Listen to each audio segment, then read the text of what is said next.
You know, I've spent nearly a century watching markets rise and fall. I've seen booms that felt unstoppable and collapses that no one saw coming. And over time, I've learned something simple but unsettling.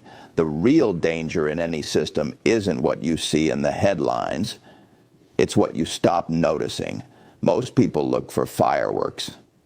I look for cracks, hairline fractures in the foundation that tell you something deeper is starting to shift, quietly, invisibly, until one day the weight becomes too much to bear. And right now, in America's banking system, I see those cracks forming again. In the last few years, we've seen an illusion of stability, record profits, rising markets, and banks reporting strong balance sheets. But if you've lived long enough to remember 2008, you know how comforting lies can look right before the collapse.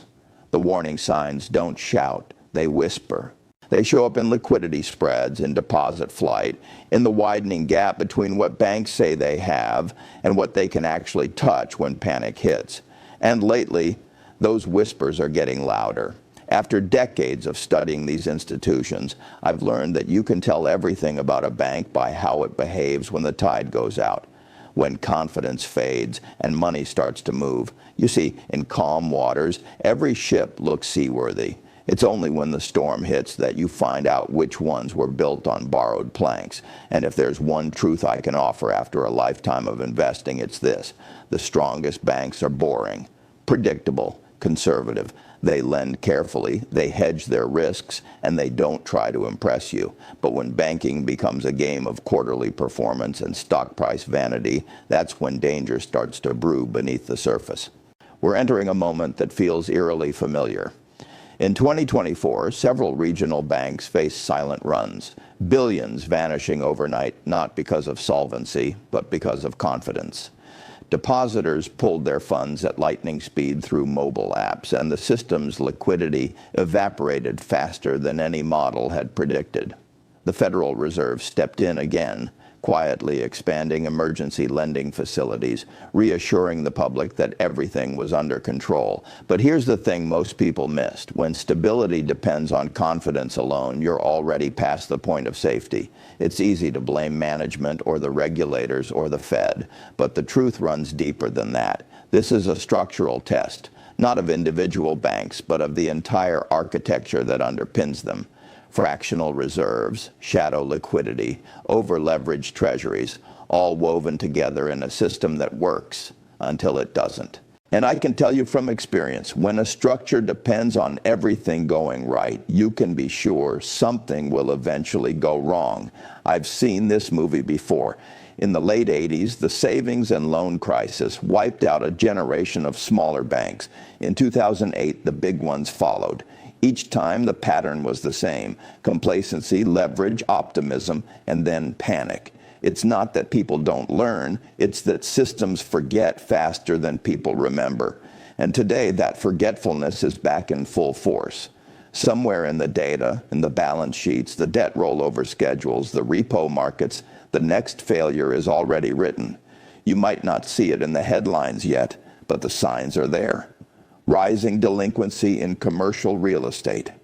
Banks sitting on hundreds of billions in unrealized bond losses. And depositors quietly shifting their money to higher yield alternatives, starving smaller banks of liquidity. If you know where to look, you can already see the pressure building. So this is why I'm speaking now, because this isn't just another market cycle.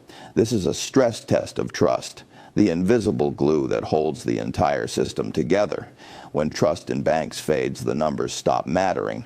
The reports, the press conferences, the "we're well capitalized" statements, they all become noise. And once confidence breaks, you don't get a gentle correction, you get a run. The last few decades have convinced too many people that the Fed will always step in, that backstops are infinite, that losses can be socialized while profits remain private. But safety nets are not limitless. And every bailout, every emergency measure erodes a little more of the public's faith that the system still plays by fair rules. If history teaches us anything, it's that financial stability doesn't die with a crash. It dies with complacency. And I fear we're there again. When I look at America's banking system today, I don't see chaos on the surface. I see quiet imbalance. It's the same kind that builds over years, unnoticed, because it hides behind spreadsheets and optimism. The headlines say profits are up, loan portfolios are strong, and capital ratios remain solid.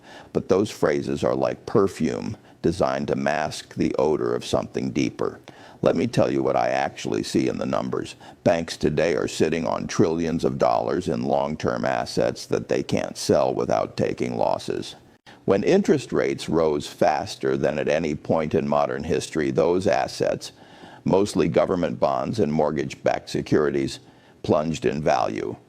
Now, on paper, those losses are unrealized, meaning they don't count yet. But if depositors demand their money back or liquidity tightens just a little, those paper losses become real in an instant. That's not theory. That's what happened in March 2023 with Silicon Valley Bank, and again quietly in 2024 with smaller regional lenders. The lesson should have been obvious, but it wasn't. You see, banking isn't just about money. It's about maturity transformation, borrowing short, lending long, and praying that confidence lasts longer than the debt does. That system works until it doesn't. And when it doesn't, things unravel faster than most people can react. We live in an era where a rumor on social media can trigger billions in withdrawals in a single afternoon. What took weeks in 2008 now takes hours. And that, more than any balance sheet metric, is what makes this moment dangerous. Confidence no longer erodes slowly. It collapses instantly. I remember when people used to stand in line outside banks during a run. Now, they tap a button on their phone. The panic has gone digital, faster, quieter, and far more lethal. And I can tell you this, no liquidity model in the world can survive fear moving at the speed of information. In 2025, the Federal Reserve finds itself in a no-win situation. If it cuts rates too soon, inflation reawakens, the very monster it spent years trying to kill. If it holds rates high to control prices, the pressure on banks and borrowers deepens. Either way, the system bleeds somewhere. People like to think of central banking as a science, but in reality it's triage, patching wounds faster than new ones appear. And lately the wounds are multiplying. Commercial real estate loans, once considered safe, are now quietly imploding. Office towers stand half empty in major cities, and property values have dropped 30, sometimes 40%.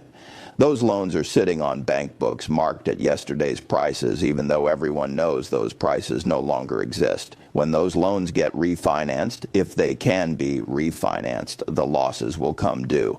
Not all at once, but gradually, like cracks spreading through a dam. And by the time the water leaks through, it'll be too late to reinforce the walls. I've always said, you only find out who's swimming naked when the tide goes out. And the tide, my friends, is receding fast. Corporate defaults are ticking up. Credit card delinquencies are rising. Consumer savings, the cushion that got millions through the pandemic, have thinned to almost nothing. The public feels fine because the pain hasn't fully reached Main Street yet. But in the interbank system, the plumbing beneath the floorboards, the strain is visible. Funding costs are climbing, liquidity programs are expanding, and the quiet emergency lending that nobody talks about is happening again, just like it did before the last crisis. If I sound concerned, it's because I've seen what happens when people mistake complexity for safety. When risk is spread across the system, it doesn't disappear, it multiplies. Derivatives, repo facilities, synthetic hedges. These are just fancy ways of saying we've built a machine no one fully controls anymore. It hums beautifully when conditions are perfect, but one wrong voltage, one bad assumption, and the whole system can spark. And this time we've wired our financial future into something far more fragile than we admit. In 2008, panic spread through mortgage-backed securities. Today, the weak link is sovereign debt. Governments, including ours, have borrowed more aggressively than at any point in history. The U.S. debt now exceeds $34 trillion, and servicing it costs more than the entire defense budget. That's not sustainable. It's math. When the cost of debt exceeds the growth of income, you're on a countdown clock. And banks, by holding those treasury bonds as their safest assets, have tied their fate to that very math. If yields keep rising, the pain will cascade through balance sheets like an electric current through water. This is why I'm calling it a final warning, because what's at stake isn't just bank earnings or market performance. It's trust, the most valuable currency any society has. Once people stop believing their money is safe, once they begin to doubt that deposits are truly guaranteed, once they sense that the system itself might be rigged, no amount of policy, printing, or promises will stop the unraveling. And here's the truth no one in Washington wants to say out loud. We've been borrowing credibility for far too long, and the bill is coming due. You can feel it before you can measure it. That moment when something in the system changes, when confidence turns from quiet faith into quiet fear. I've seen it happen in markets, in governments, in companies that once looked untouchable. It never begins with panic. It begins with a whisper. What if? That whisper spreads from traders to analysts, from boardrooms to households, from screens to dinner tables, and then, almost overnight, faith in the system gives way to suspicion. It's not numbers that trigger collapse. It's psychology. And the psychology of trust is the most fragile thing in finance. In the old days, you could count on time to absorb panic. Markets moved slower. Rumors took days to circulate. Now algorithms read fear before humans do. Artificial intelligence trades on emotion faster than emotion even exists. And when that happens, no one, not even the central banks, can stop the cascade once it begins. That's why I say, this next test won't be about liquidity or interest rates. It'll be about belief. Think about it. Every financial contract, every bank deposit, every piece of currency, it all relies on one invisible agreement, that the other side will keep their promise. But promises are only as strong as the people and institutions that stand behind them. And when those institutions start to bend their own rules, the whole structure begins to sag. We've normalized intervention. Every time the market stumbles, someone steps in. We bail out, we rescue, we print. We promise that this time will be different, that it's temporary, necessary, or contained. But here's the truth no one wants to say. When you protect everyone from the consequences of risk, you destroy the very mechanism that keeps systems honest. I've watched that happen, first slowly, then suddenly.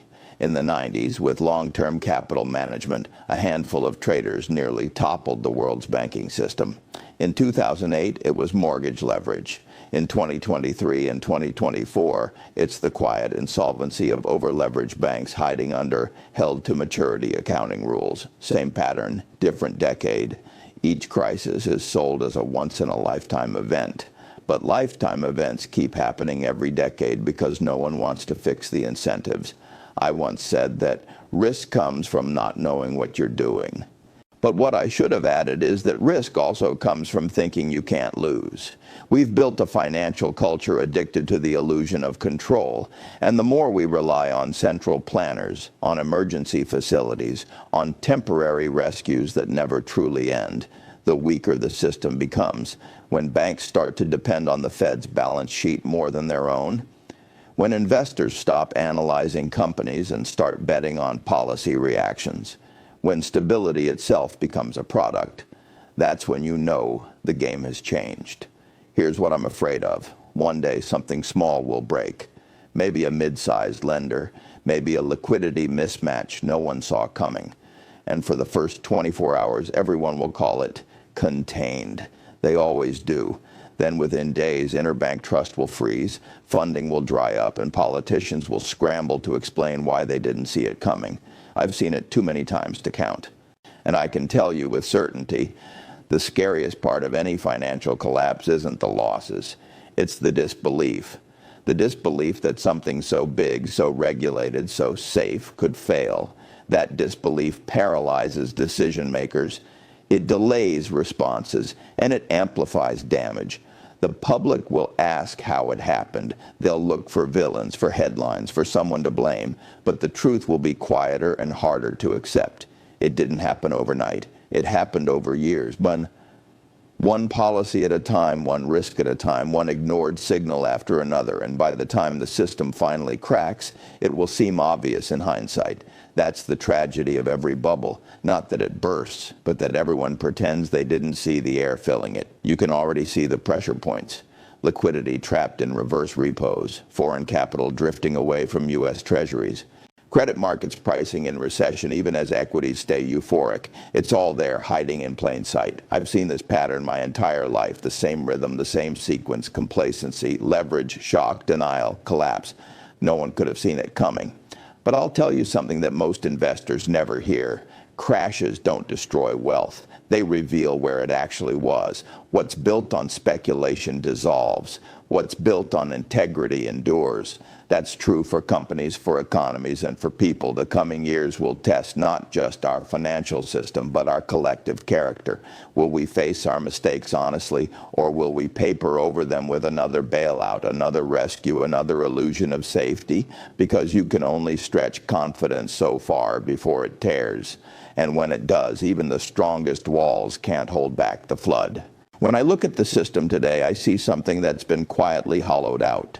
The structures still stand, the banks, the exchanges, the agencies, but the substance, the discipline, the prudence, the belief in sound practice, that's been eroded by years of cheap money and moral hazard. If I sound critical, it's because I care. I've devoted my life to studying value, real value, and right now I see too much of it being replaced with vapor.